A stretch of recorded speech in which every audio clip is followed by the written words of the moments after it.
Hadirlah di tengah-tengah kami Tuhan. Hanya ditentukan oleh perkataan mustahil bagi Tuhan, tak ada yang tak mungkin. Wajah karunia Tuhan dan Pedang buah lahir orang kulit daging ini kami orang Tuhan aku dulu waktu sisi aman lokasinya kadokan pada hari godang gotahe hina ulina nisi ulaompe saring gasbe nakadu panggo yohana marere. Tujuan utama manusia diciptakan Tuhan tentu tidak ada yang lain adalah memuliakan. Dan lagi, tujuan Tuhan menciptakan kita ke dunia ini tidak ada yang lain, hanya semata memuji Dia. Tidak ada, Tuhan tidak minta apa-apa dari kita. Tapi terkadang hal seperti itu pun kita sulit untuk melakukan. Karena apa? Kita menyibukkan diri kita untuk mencari kepuasan dan kepuasan dan kepuasan yang tidak ada terbatas. Ya. Eksistensi manusia tentu memiliki tujuan. Kita punya hidup ini punya tujuan. Mau punya mobil berapa, suami berapa, suami berapa. salah meminta apa. Artinya kita yang hidup ini punya tujuan toh. Kalau seseorang yang tidak punya tujuan datang ibadah ini berarti sebagai seremonial saja. Tujuan saya datang ke sini adalah berjumpa dengan kekasih-kekasih. Ya ini nombor itu yang ganteng-ganteng ini, yang terkadang disuruh baca kitab lebih. Kalau nggak ada tujuan saya di sini, saya bikin konten kan, bikin konten, bikin es krim ya gitu. Kebetulan saya suka makan es krim. Artinya hidup kita punya tujuan. Sekali lagi, kita diciptakan Tuhan ke tengah-tengah dunia ini suatu tujuan supaya kita memuliakan Dia. Tujuan utama Tuhan menciptakan kita untuk kita bersekutu. Tuhan ingin menikmati persekutuan kita. Tuhan ingin menikmati kita memuliakan Dia. Ya, jadi tidak ada. Hal ini ditekankan di dalam Pemazmur juga. Ya, Mazmur 73, aku nanti baca di rumah. Siapa tahu nanti bulan 4 ada CCA atau bagaimana. Mazmur 73, 25, 26. Itu yang pertama, tolong dihafal supaya nanti dapat hadiah. Yang udah dapat hadiah tolong dicatat. Ini serius sih, saya nggak bercanda. Saya tidak rela itu bilang. Mazmur 73, pelan-pelan ya ngomongnya, ngomongnya 25, 26. Dan juga di dalam 1 Kor 10:31. Wahyu 4 ayat 11. Semua ini, firman ini menekankan bagaimana kita bisa memuliakan Tuhan. Ya. Dan juga di dalam Yesaya 43 ayat 7. Tuhan menciptakan kita semua untuk kemuliaannya. Artinya kita tidak ada tujuan Tuhan bagi kita selain memuji, memuliakan Dia, tidak ada yang lain. Nah, sama dengan kalau kita ini sekarang yang udah dewasa, kita menjalin hubungan dengan si Bor, dengan si Bapak, si Doli kan ada tujuannya untuk apa? Mungkin menikah, iya kan? Dia mau kayak botoku, ada dong anakmu bernihala, tujuannya ada selingkuh atau menyakiti dia, tujuannya apa? Get married, membuat keluarga baru supaya ada foto keluarga di rumah, seperti itu. Oke, bukan belum terbang rumah dan si Doli, tujuannya adalah itu. Berapa lama lagi undang jalan? Itu kan tujuan anak? Atau hanya bermeme? Hanya enak-enak begitu seperti anak ABG lari sana lari sini? Enggak kan? Punya tujuan. Maka waktu ada dibangun hubungan itu saling mengenal satu sama lain supaya hot, supaya nanti di tengah jalan, Bang, kalau aku tahu, aduh. Itu tujuannya dibangun hubungan kan? Ya Pak, ya kita udah dewasa. Jangan konyol dalam manusia. Kau tidak pernah menciptakan kita konyol. Ya. Jadi tujuan tujuan Tuhan bagi kita manusia, saat Tuhan yang diminta Tuhan memuliakannya. Mari kita muliakan Tuhan dengan semua apa yang Tuhan berikan kepada kita. Mungkin lewat harta, kemauan, lewat talenta, silahkan. Jadi mari kita jangan kita lupa memuliakan Tuhan dengan apa yang kita punya. Ada punya mungkin kedudukan di PT, mari jangan disombongkan. Punya talenta ini dan itu, mari lakukan, muliakan Tuhan. Jangan sikit-sikit berapa PK-nya, itu namanya jual talenta. Ya, kita muliakanlah Tuhan dengan sepenuh hati kita. Nah, menjadi pertanyaan di sini, ya, mengapa kita memuliakan Tuhan? Tentu kan ada perlu kita bahas di sini. Mengapa kita memuliakan Tuhan, ada apa? Yang pertama, ya, mengapa kita memuliakan Tuhan? Yang pertama adalah karena Allah adalah satu-satu pribadi yang layak menerima segala kemuliaan. Sekali lagi, alasan pertama mengapa kita memuliakan Allah adalah karena Allah satu-satunya pribadi yang layak menerima segala kemuliaan. Karena dialah sang pencipta langit dan bumi. Jadi wajarlah kalau dia pemilik, masa kita nggak tahu diri? Kan itu maksudnya kata kasarnya kan? Kata kasarnya, masa kita nggak tahu diri? Dia memberi hidup, kok kita nggak memuliakan dia? Sama kita punya orang tua, kita apa orang tua? Kita hormati, bahkan ada hukum berkata hormatilah orang tua supaya dan diberkati kita. Jadi kunci keberhasilan kita, kebahagiaan kita, kesuksesan kita juga karena kita mengikuti perintah daripada Tuhan. Siapa yang melakukan perintah, ya udah terima resiko. Ada durhaka, mungkin kamu hidup tapi nggak diberkati sesuai dengan targetnya Tuhan. Saya ini agak ketatan, maklum lah. Jadi yang pertama diingat ya, karena Allah satu-satunya pribadi yang layak dimuliakan. Yang kedua, Allah layak dimuliakan karena hikmat kebijaksanaannya yang luar biasa. Ini poin yang kedua, mengapa kita memuliakan Tuhan karena hikmatnya tiada batas, tiada tara. Allah yang punya hikmat yang luar biasa. Kalau masalah dosen ada lawan. Siapa yang bisa menjadi penasihat Tuhan? Jangan coba-coba kita menasihati Tuhan dalam persoalan kita. Kan kadang-kadang kita ingin menasihati Tuhan kan? Tuhan, aku punya masalah.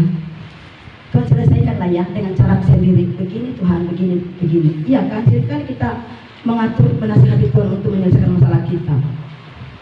Sadar tidak sadar kita ini seperti udah orang hebat kali kita daripada Tuhan.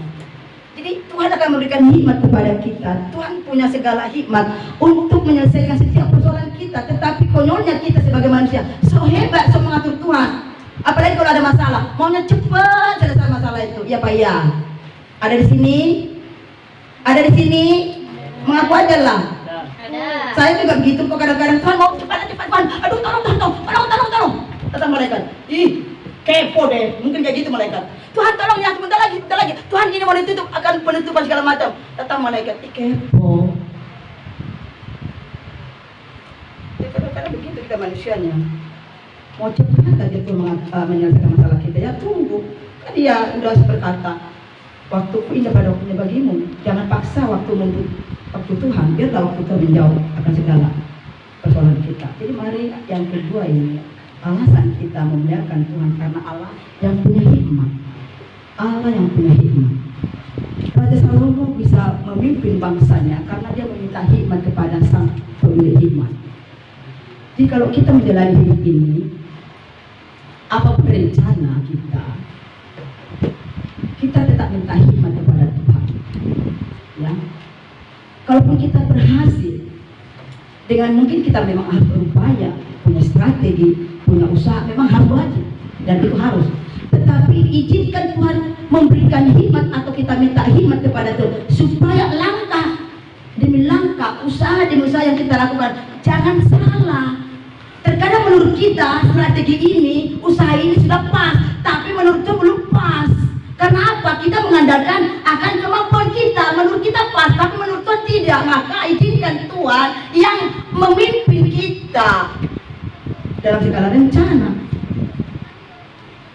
Apalagi yang kemarin-kemarin ya, maaf saya bukan mengungkit acara pesta kemarin pemilu. Banyak di antara kita memasak strategi, pasang usaha. Nggak salah. Memang ada usaha. Kalau nggak ada usaha nggak bisa ada berapa nomor atau berapa poin yang didapat. Tapi sekali lagi, apapun usaha kita kalau tidak Tuhan izinkan tidak akan berhasil. Saya berkata atas nama firman Tuhan dan hamba Tuhan. Karena tertentulah orang yang mengandalkan akan kekuatan manusia, tetapi berbahagialah orang yang mengandalkan Tuhan. Jadi apapun rencana kita, jangan paten telhon, paten tengon, dapat tenteng, ngahir biar aku manusia nak aku akan terdokok ke pemilikku. Iya boleh-boleh saja, tapi berapa lama dia mendukung kamu? Satu kede, maka tetap berharap minta hikmah. Ada aneh? Sejuta setuju sama saya ngomong sama firman Tuhan kok. Kalian nggak setuju dengan apa yang saya jelaskan atau saya paparkan ini, saya berdasarkan firman Tuhan, bukan berdasarkan kemauan saya. Jadi yang kedua tadi karena Allah yang punya hikmah. Yang ketiga alasan mengapa kita memuliakan Tuhan. Allah layak dimuliakan karena rencana agung keselamatan yang telah dibuatnya sejak dari kekekalan. Tidak ada pribadi di kolong langit ini yang berani memberikan nyawanya untuk menebus dosa. Mungkin ada sahabat yang mau berkorban mati, hanya satu orang. Tetapi ini satu pribadi untuk semua umat. Kau cari di mana ayatnya? Tidak ada. Atau di agama manapun tidak ada berkata, akulah yang akan dikorbankan karena aku punya kasih. Tidak ada. Saya sudah berlalu buana mempelajari akan agama-agama orang lain, Islamologi, Buddhisme, Konfusius dan lain-lain. Saya menemukan dia hanya di Alkitab. Berani mengungkapkan, akulah jalan kebenaran dan hidup. Tuhan 14. Kita harus memang layak memberi kepada Tuhan karena Dia satu-satunya penjembatani. Kita orang berdosa, Dia rela menjembatani kita, Yesus yang diutus untuk memperdamaikan kita. Kita yang berdosa ini, ya, kita dijembatani Allah untuk dibebaskan dari dosa kita. Karena Dia dimuliakan karena begitu besar kasihnya, begitu besar pengorbanannya.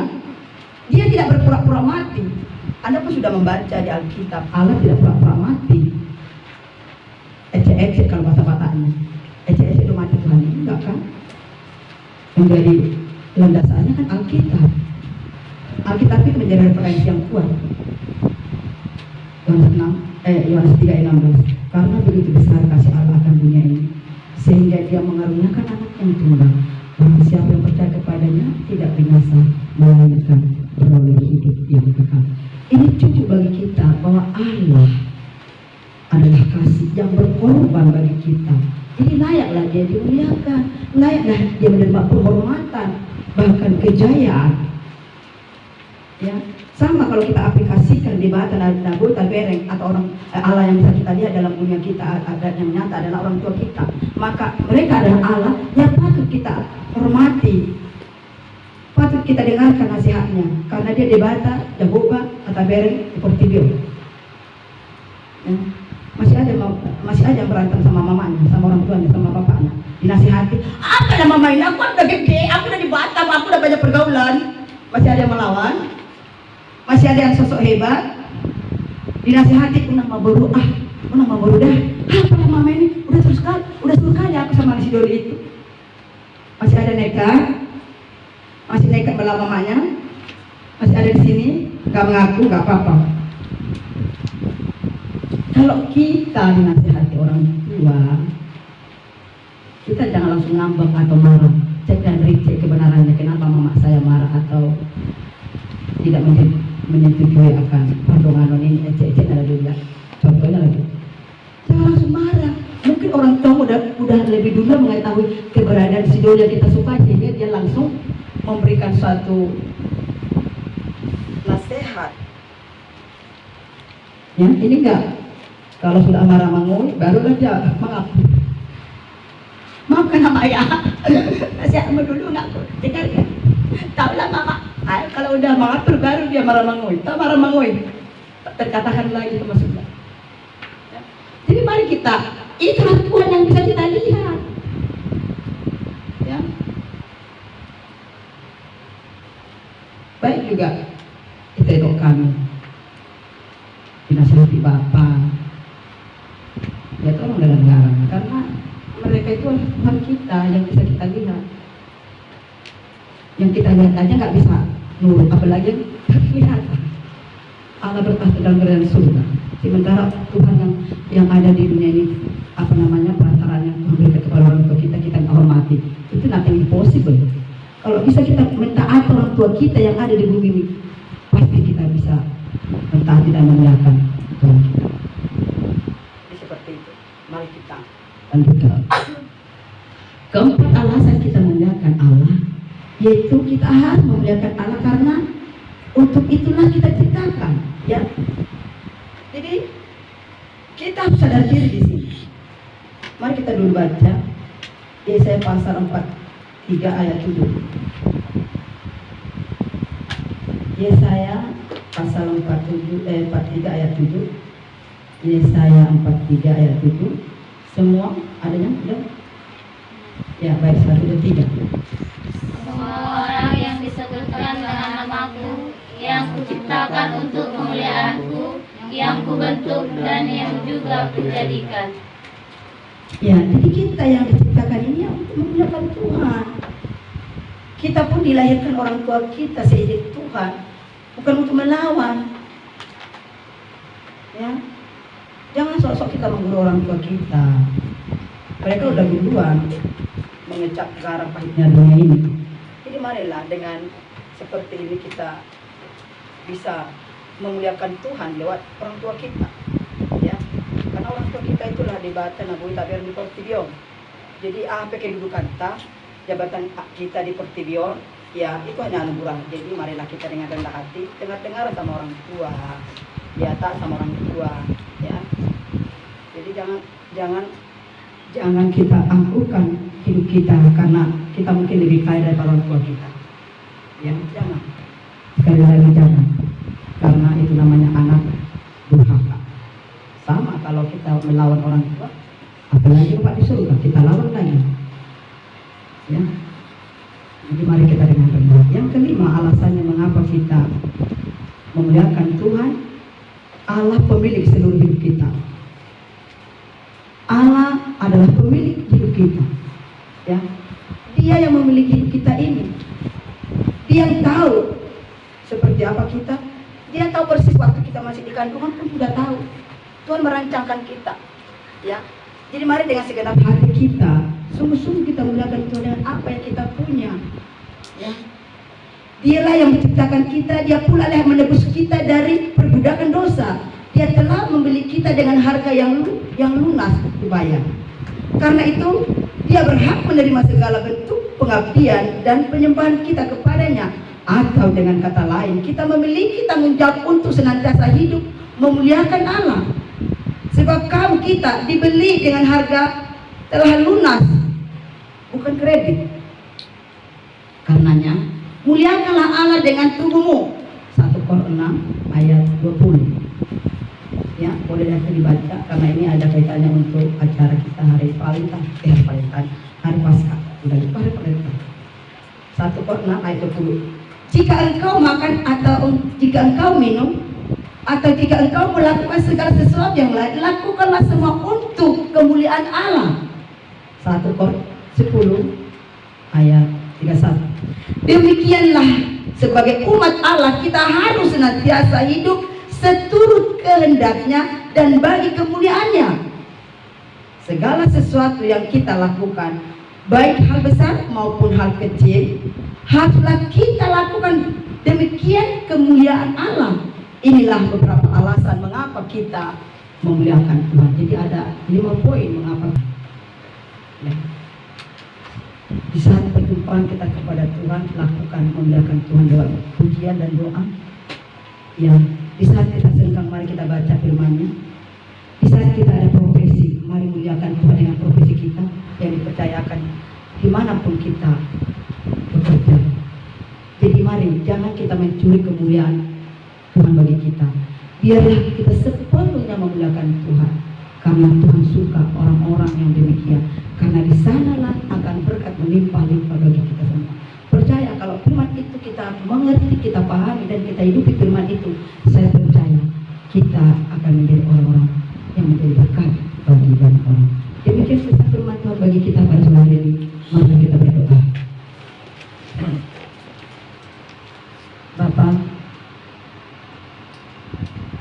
Kami bersyukur di sore hari ini kami masih bisa mendengarkan pesan firman-Mu bagaimana kami harus memuliakan Tuhan dan mengapa kami harus memuliakan Tuhan, ada alasan.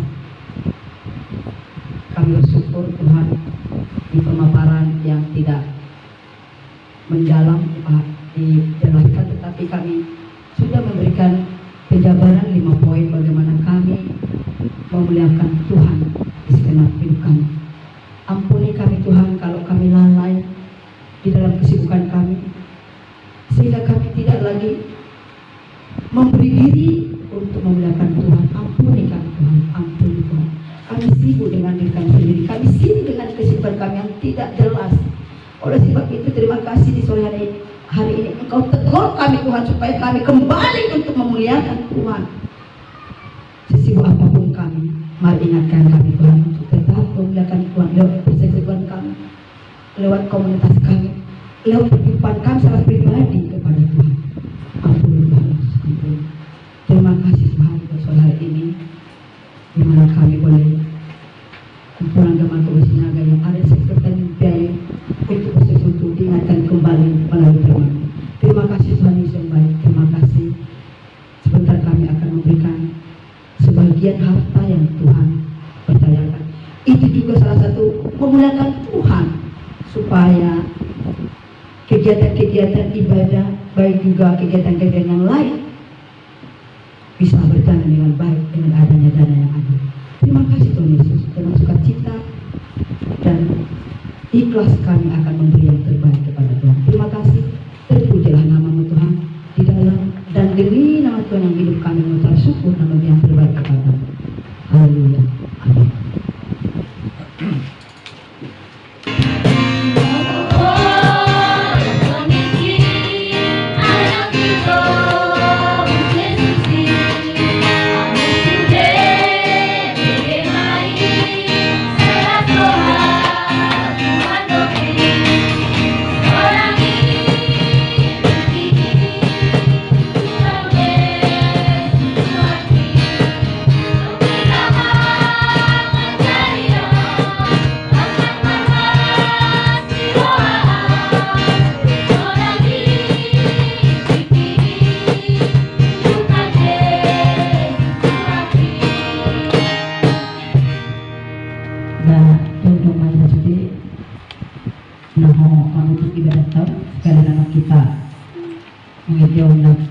Masuk awal, pertengahan hingga akhirnya.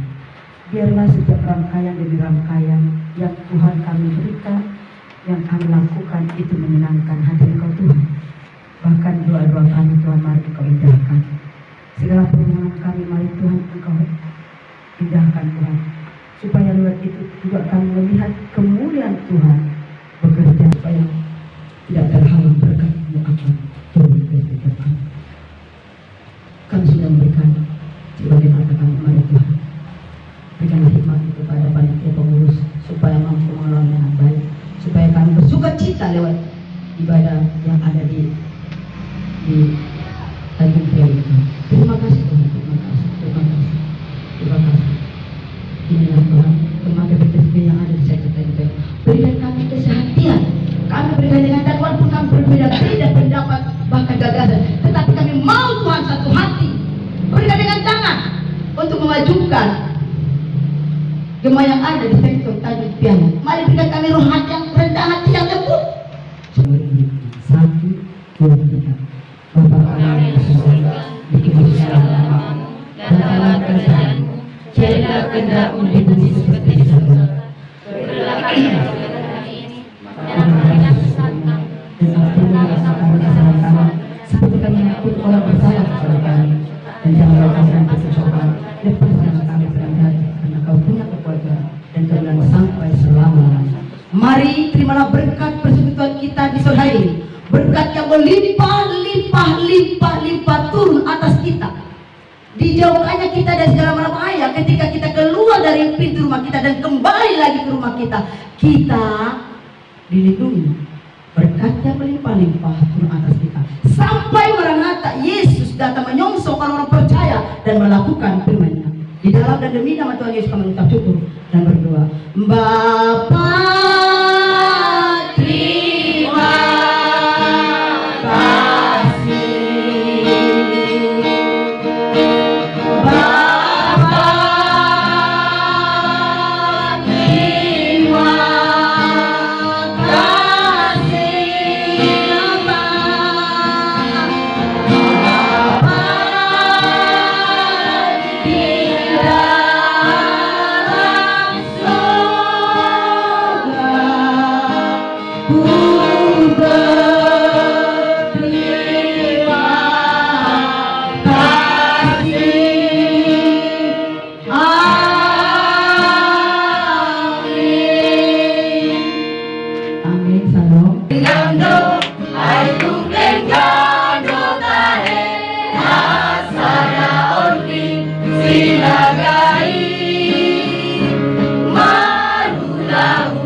Toga sinaga dohon peruna sude sai tong sauduran sahade isude silaon toga sinaga sude Tuhan Yahweh Uruwani Sitoluoku sisia ama toga sinaga doga sadari Godang rotahe inaulina isi ulaompe saringasde yang kadung pangko lohon amadere ayam atulangko parak bere ihagabe onto sudena podai sinaga rohon korunai Pilih Mahamuluwani Sai pilih Mananu Mengkari Asa Mawaluho Muse